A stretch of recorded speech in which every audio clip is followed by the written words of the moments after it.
조이라고 합니다. 지금 이민 1년 11년 차. 차. 안녕하세요.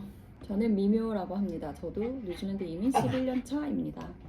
저는 한국에서 간호사를 8년 정도 했고요. 그때 당시 미국 간호사가 되게 유행이었어요. 아는 후배가 선생님 우리 같이 미국 간호사 공부 준비해요. 그래 이런 거 하나 해놓으면 좋겠다. 그래서 시작해보자. 한국 간호사에 대한 그런 문화 뭐 이런 것에 대한 염증도 있었고 하다 보니까 점점 더 마음이 커져가고 나는 꼭 외국을 나가야겠다. 이민을 결정하게 된 계기가 그렇게 됐어요. 저는 원래부터 약간 외국에 사는 그런 삶에 대한 로망이 있었고요. 가장 중요했던 건 한국 회사 생활에 대한 좀 회의가 느껴졌었어요. 제가 2개의 회사를 3년씩 다녔어요. 그 2개의 회사가 3번의 매각을 당했어요.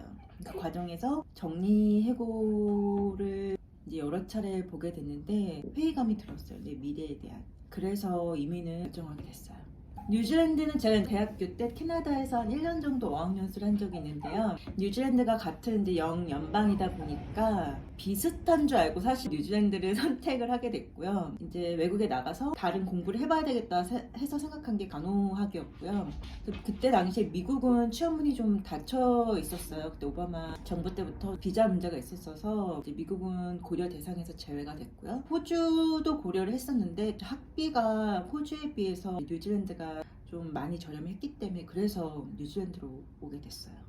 저 같은 경우도 처음에 시작을 미국 간호사, 뉴욕주 간호사 면허증 시험을 봐서 일단 그걸 합격을 했는데 뉴욕을 가라고 막상 준비를 했는데 그때 오바마 정부 들어서면서 미국으로 가는 비자가 막히다시피 했어요. 그러면은 다른 데로 눈을 돌리자. 그래 그러면 호주랑 뉴질랜드를 동시에 비교를 해보자 했는데 그래서 호주의 비싼 물가, 학비가 더 높고 학교를 들어가는데 뉴질랜드보다는 더 높은 영어 점수를 요구를 했었기 때문에 영어를 못하는 저한테는 굉장히 큰 고려사항이었었죠. 좀 남들의 시선에서부터 조금 자유로워졌다는 거. 한국에서는 간호사로서 근무를 할 때도 풀메를 꼭 했었어야 됐거든요. 생기있게 보여야 된다고. 그런 윗선에서 간단하게 메이크업 정도는 꼭 하고 나오라는 지침까지 있을 정도였었거든요.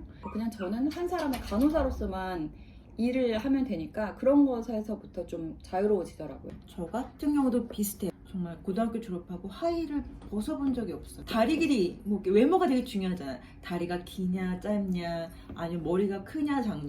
그러니까 여기는 그 다양성을 존중해주는 문화이기 때문에 그래서 다른 사람의 시선에 아무래도 덜 신경 쓰게 되는 것 같아요. 세금 정말 높아요. 여기선 정말 저희가 흔히 사이버머니라고 하거든요. 정말 통장은 스쳐 지나간다고 하는데 뭐 한 30% 가까이 30% 정도? 떼는 것 같아요.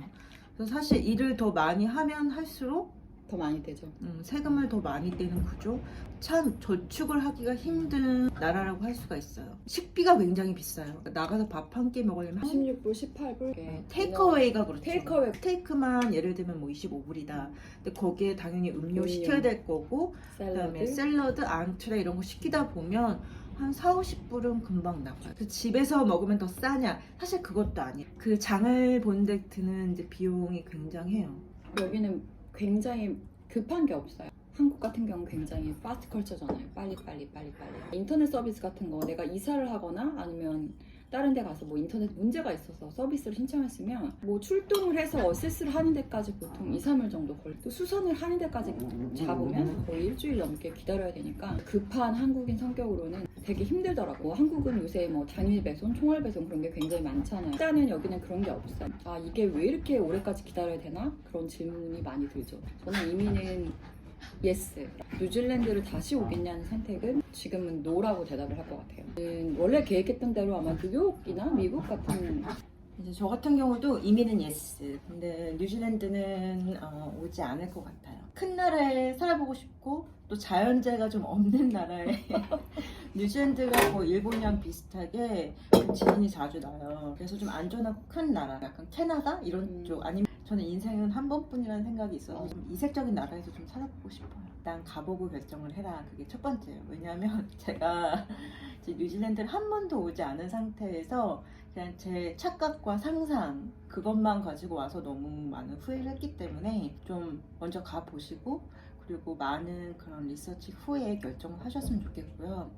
가장 중요한 조언은 이 여러분이 이제 바닥부터 다시 시작한다는 거에 대해서 진짜 곰곰이 생각을 해보셨으면 좋겠어요. 저도 옛날에도 한국에서 대학 졸업하고 뭐 직장 잡아서 여기까지 왔었는데 왜 그것도 못해? 이미 다 좋은 거를 한 번씩 다 맛보고 다시 바닥으로 내려가서 올라가는 거랑은 정말 달라요. 사실 제가 지금은 이제 뉴질랜드 이민 와서 안정이 됐지만 여기 오기까지 10년이라는 시간이 걸린 거거든요. 근데 인생에서도 10년이 결코 작은 시간이 아니잖아요. 그거에 대해서 좀 곰곰이 생각해 보셨으면 좋겠어요.